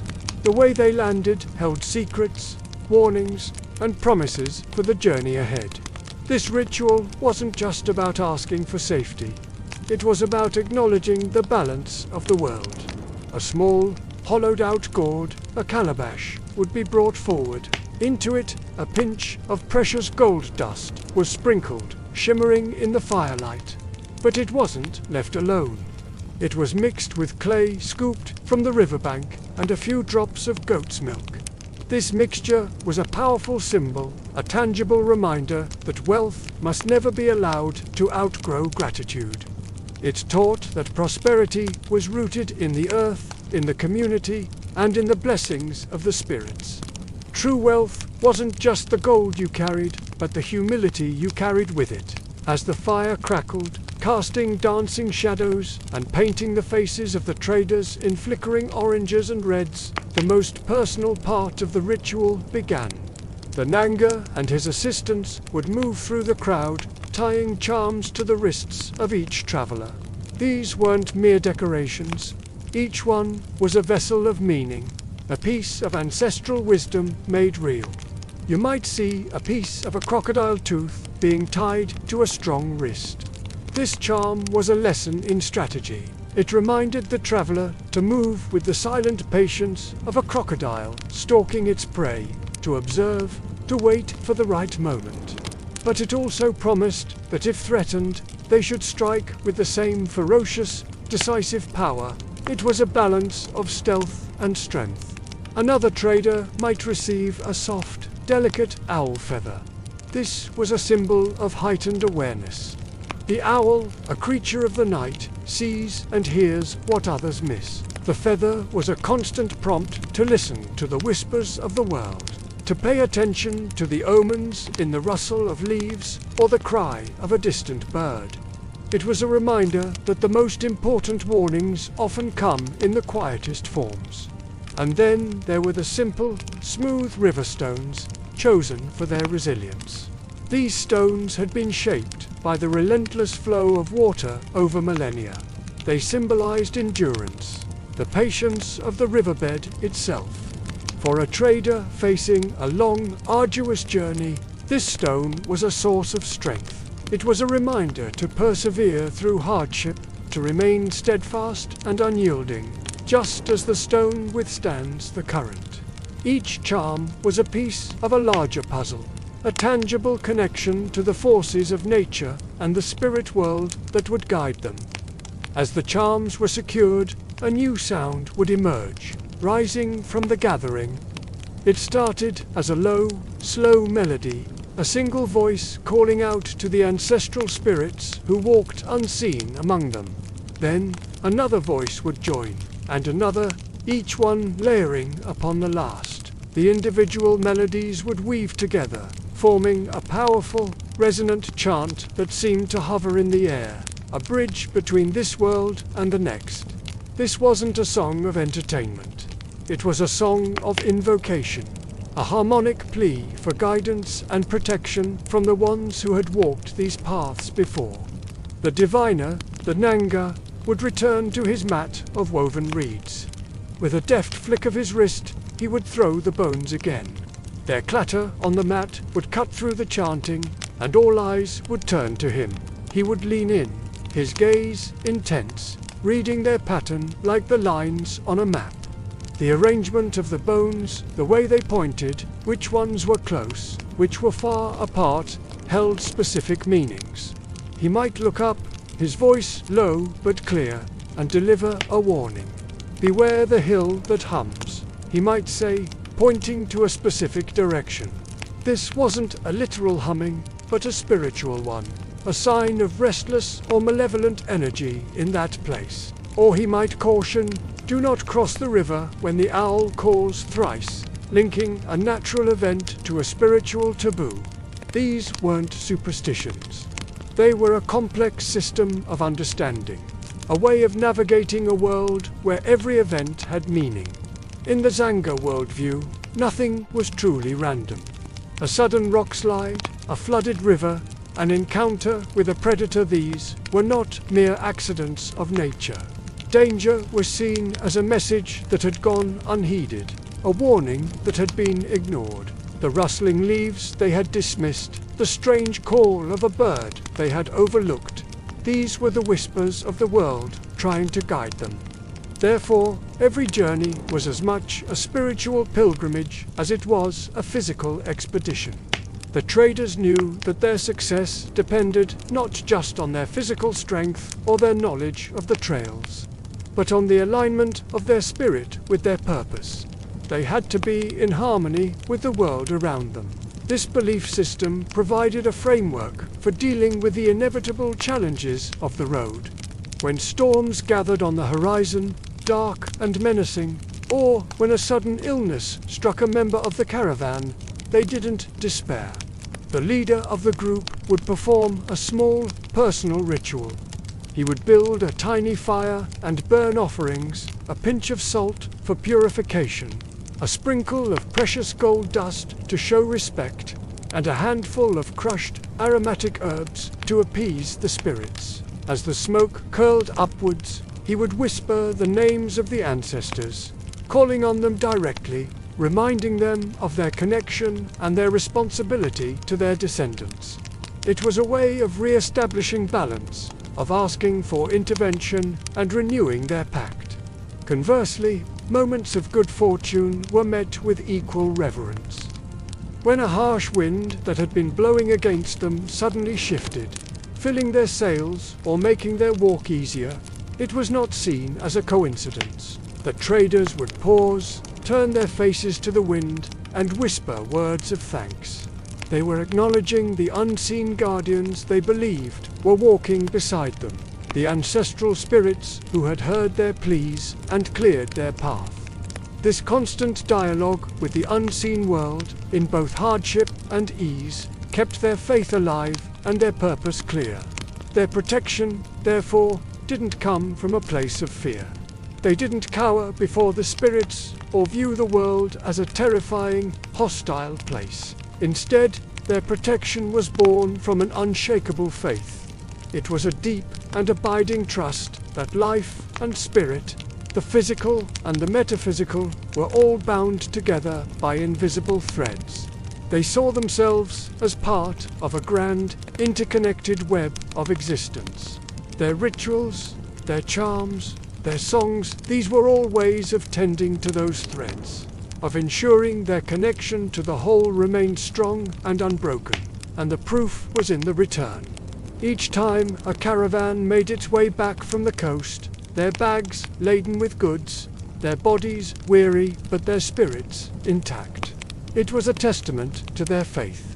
It was seen as undeniable proof that the rituals had been honored, that the ancestors had heard their calls, and that they had indeed walked with them every step of the way. The journey was complete, the pact fulfilled, and the cycle of gratitude and protection was ready to begin anew.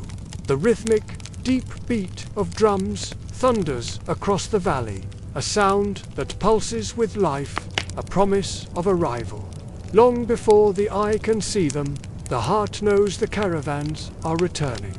This isn't just news. It's a call to celebration, a signal that pulls every soul in the village from their daily tasks. The air, once calm, now crackles with anticipation. Children, their faces bright with excitement, sprint out from the village, racing each other across the dusty paths to be the first to greet their returning fathers, brothers, and uncles. Their small feet kick up clouds of red earth, a joyful prelude to the reunion.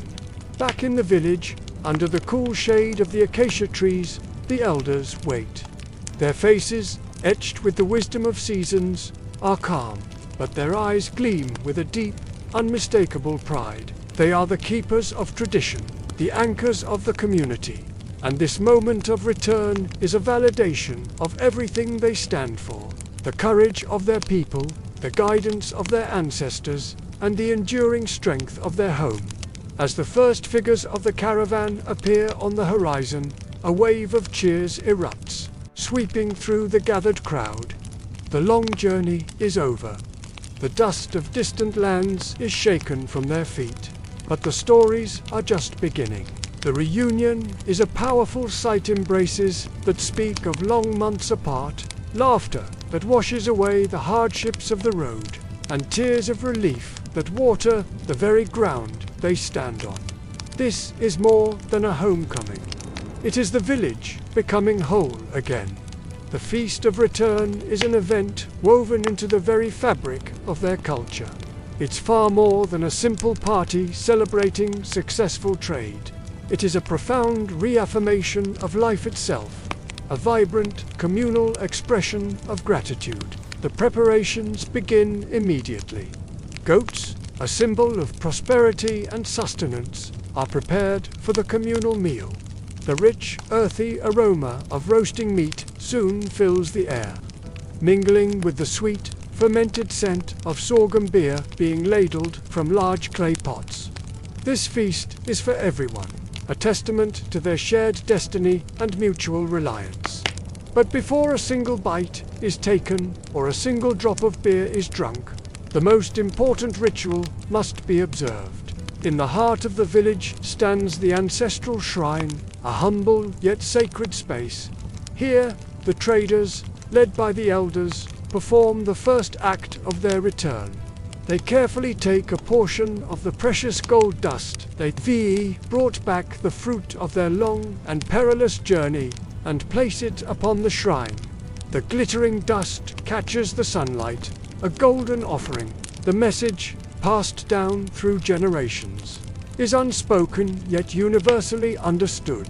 The earth gives, the ancestors guide, and the people remember. It is a powerful acknowledgement that all wealth, all success, flows from a source greater than themselves. Only after this offering is made can the celebration truly begin. The community honors its providers, both spiritual and material, before partaking in the bounty. As the sun begins to dip lower, casting long shadows across the village, the air fills with music and stories. The traders, now seated among their families, become the evening's storytellers. They paint vivid pictures with their words, sharing tales of the coastal world so different from their own valley. They speak of massive ships that glide across the water as gracefully as clouds drift through the sky, their sails white against the endless blue. They describe bustling markets filled with colors that dazzle the eye spills of vibrant spices, bolts of brightly dyed cloth, and exotic fruits of every shape and hue. The children listen, their eyes wide with wonder, imagining these faraway places. The adults listen too, not just for the entertainment, but for the knowledge and understanding of the world beyond their horizon. But as the stories wind down and the shared laughter echoes through the twilight, a deeper truth emerges, a common thread running through every tale. One by one, the traders and the elders reaffirm a core belief of their people. Gold, they say, is a tool. It is a means to acquire what is needed, a symbol of a successful journey. But gold alone does not define wealth. True wealth, the treasure that truly matters, is found right here in the heart of the village. It is the peace that allows children to play freely, the unity that ensures no one faces hardship alone, and the collective strength that protects them from all dangers. This is the real treasure, the foundation upon which their lives are built. This wisdom, shared openly, reinforces the values that bind them together, ensuring that the allure of material gain never overshadows the importance of community and connection. As the final sliver of the sun disappears and the first stars begin to prick the darkening sky, the elders rise. It is time for the final and perhaps most meaningful ritual of the day. They lead the entire community in a slow procession towards the ancient baobab tree. This tree is more than just a landmark. It is the living heart of their village, a silent witness to countless generations. Its massive trunk and sprawling branches seem to touch the heavens. In the flickering glow of torches, its gnarled bark glimmers with an almost magical light. At its base, a large clay bowl filled with fresh river water is placed. One by one, each trader who made the journey steps forward. They reach into their pouches and pour a handful of the remaining gold dust into the water. The glittering particles swirl and dance, catching the torchlight before slowly settling at the bottom. This act is deeply symbolic. It represents the understanding that all riches, all the gains from their endeavors, must ultimately flow back to the land and the community that sustained them. It is a promise that their individual success will be used for the collective good, nourishing the roots of their shared home just as the river nourishes the land. With the offering complete, a new sound rises into the night air. The community begins to sing. It is not the boisterous, celebratory music from earlier in the day. This is a soft, gentle hymn of return, of gratitude, and of renewal. The melody is simple, yet profound, weaving through the air like mist, touching every hut and every heart in the village. It is a song of closure and continuity, a prayer of thanks for a safe return and a hope for the seasons to come. There, Beneath the ancient star-dusted branches of the baobab tree, the story of trade transforms. It ceases to be a simple tale of commerce and profit. It becomes a story of continuity, a beautiful repeating cycle where every ending circles back to the earth that birthed it. The journey out into the world is always balanced by the journey home, and the wealth gained is always returned to its source. The individual's quest for gold is woven into the community's quest for life. As the final notes of the hymn fade into the quiet of the night, a gentle breeze rustles the leaves of the great tree. The Limpopo wind, which has traveled across the vast plains and valleys, seems to catch the last echoes of their song. It carries the melody away, a soft whisper on the night air, as if promising to deliver their message of gratitude and renewal directly to the ancestors watching over them from the stars. The cycle is complete. The village sleeps, secure in its unity, its traditions, and its deep connection to the land, ready for the dawn of a new day. As the river quiets, the songs fade into soft hums beneath the trees. The fire burns low, its embers glowing like forgotten gold in the dust. What remains is silence, the kind that carries memory. In this stillness, the story of the Tsonga miners lingers, not as a distant legend, but as a living truth. They were seekers of the earth's hidden breath, men and women who bent to the soil with reverence rather than greed. Each grain of gold they found was both a prayer and a question. How much of the earth can one take before it remembers? And how much must one give back for the ancestors to smile again? To the Tsonga, gold was never just a metal. It was light solidified, a fragment of the sun buried deep within the veins of the earth. To hold it was to touch something eternal. To misuse it was to awaken something dangerous. Their elders often said, "Gold does not belong to us. It visits," and so every glimmer was treated like an honored guest, watched over, respected, and never, ever taken for granted. Generations later, the mines would change.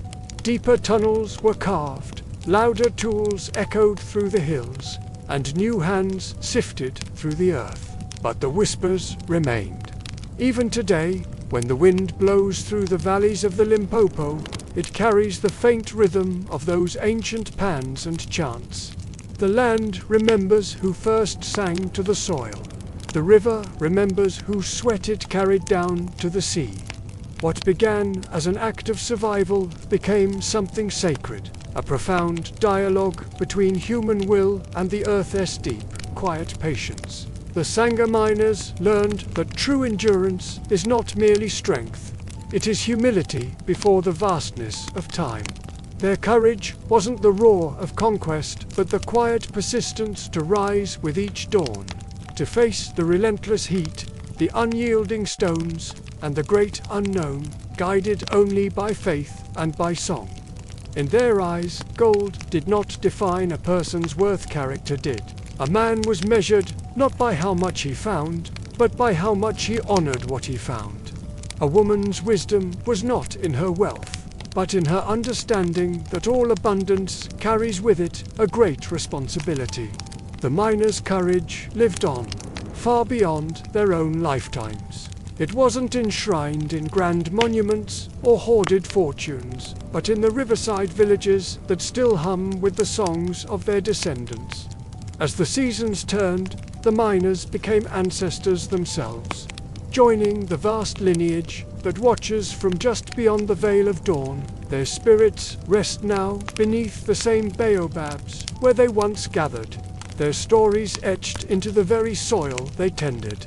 And perhaps, somewhere in that deep silence between the wind and the water, they are still listening, waiting to see if we, too, will learn to treat the earth as they did, with reverence, with restraint, and with rhythm. So, as this story fades into the hush of night, remember this: the Zambezi, the Limpopo, the Shashti's great rivers still carry the echoes of laughter, of labor, and of gratitude. They remind us that gold, much like life itself, is both a blessing and a burden. It glows brightest when it is shared. It loses its shine when it is hoarded, and it only finds its peace when it is returned to the flow from which it came. The true courage of the miners was never just in the digging. It was in their unshakable faith that tomorrow's sun would rise again, that the river would still speak its wisdom, and that the ancestors would always guide their feet back home. That courage is the timeless thread connecting past to present, earth to spirit, water to fire, and the human to the divine. And so, as the night deepens and the great baobab stands sentinel over the valley, we give thanks for their songs, for their sweat, and for their stories. The river sleeps, but its memory is awake. The earth rests, but its pulse endures. Thank you for joining us on this journey. If these stories resonate with you, please consider subscribing and joining our community. You are under baobab skies.